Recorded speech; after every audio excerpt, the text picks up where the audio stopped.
再来看国民党的党主席朱立伦，甲民众党的主席黄国昌明仔载要开在野领袖峰会，针对美国关税的国会改革有大罢免来做讨论。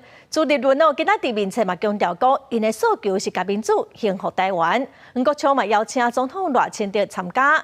另外，内政部长刘世芳今仔是证实讲，顶礼拜朱立伦等人伫北检的头前违反集邮法，警方嘛传唤朱立伦等人到案说明。因应美国总统川普关税战的冲击，加上立法院调野冲突不断，国民党主席朱立伦22要甲民众党的主席黄国昌举行在野领袖峰会。朱立伦以生伫面册批评民进党，当变做共产党的形，批评总统赖清德以家己的政治正确做唯一的判断，毋是朋友就是敌人。这届在野会面的目标是团结社会，打拼甲民主幸福台湾。其实我真的非常希望。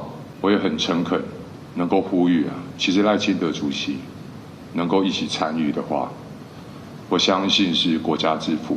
针对在野峰会地点，重点是甚么内容？黄国昌是无加讲，敢若讲专程是公开透明，也放出善意，邀请赖总统参加参详国事。不过，立法院民进党团是积极讲，这场峰会是顾民生，也是无政治斗争，要做会煞倒来过。到底是要福国利民？还是不幸的又要祸国殃民呢？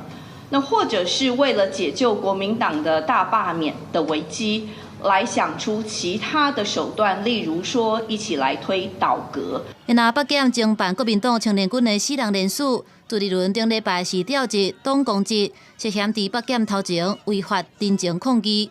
内政部长刘世芳点名朱立伦是首苗之一，就按照集会游行法。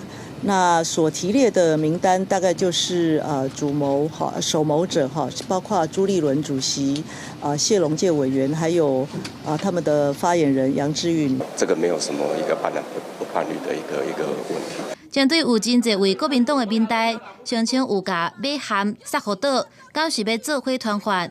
刘世芳重新强调讲，按警方搜证的过程，敢若团犯朱立伦、谢龙介、佮杨志武3个人。公视新闻采访报道。